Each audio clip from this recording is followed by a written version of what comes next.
When I was a little kid, my dad's PTSD was so prevalent and just, it was there daily. It felt like PTSD was a family member that nobody talked about, you know, like the weird uncle that only shows up at holidays, except you live with the weird uncle and he's there every day.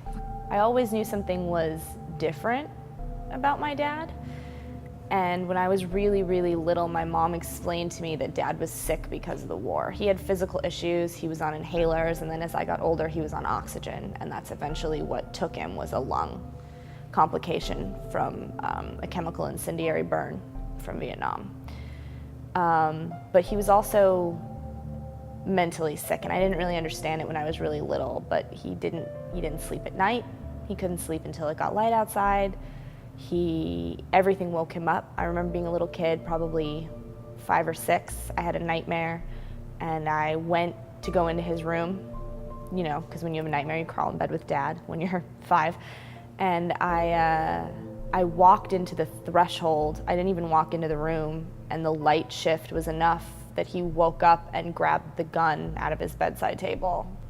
It was scary, and it was like I could see my dad. It was like Dad was there, but Dad wasn't in the room with me at the same time. It was strange.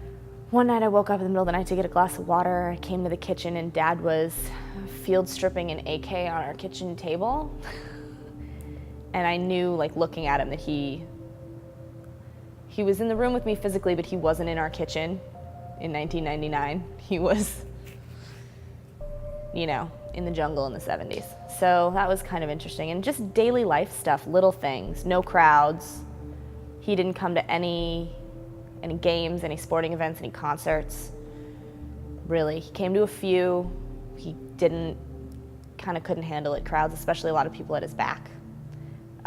We'd go to restaurants. Nobody was ever allowed to walk behind him. He had to sit with his back to the wall facing the entrances everywhere we were, to the point that I still do it. Like, I went on a date last night and it was awkward because I was like, do you mind if I sit facing the door? And the guy's like, yeah, sure. I'm like, I know it sounds crazy, just, yeah, thank you. Like, it's just not worth explaining it. So he lived in this kind of isolated town that was populated with a lot of vets because they sort of wanted to disappear off the grid. They couldn't handle cities. They needed to be able to walk out their door and be somewhere open.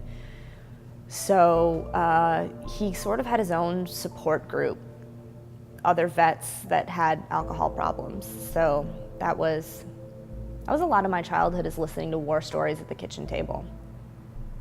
You talk to Dad a certain way. You know if it's a bad day or not. You wake up in the morning and you look to see if he's sleeping. If he's sleeping, it was an okay day. If he's not sleeping, it was a bad day.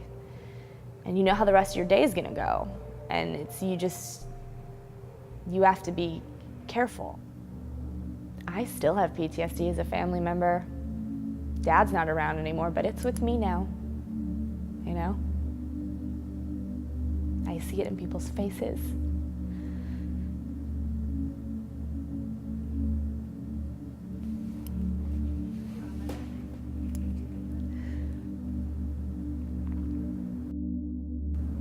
It's just hard because you can't help them. A lot of times they don't even know they need help.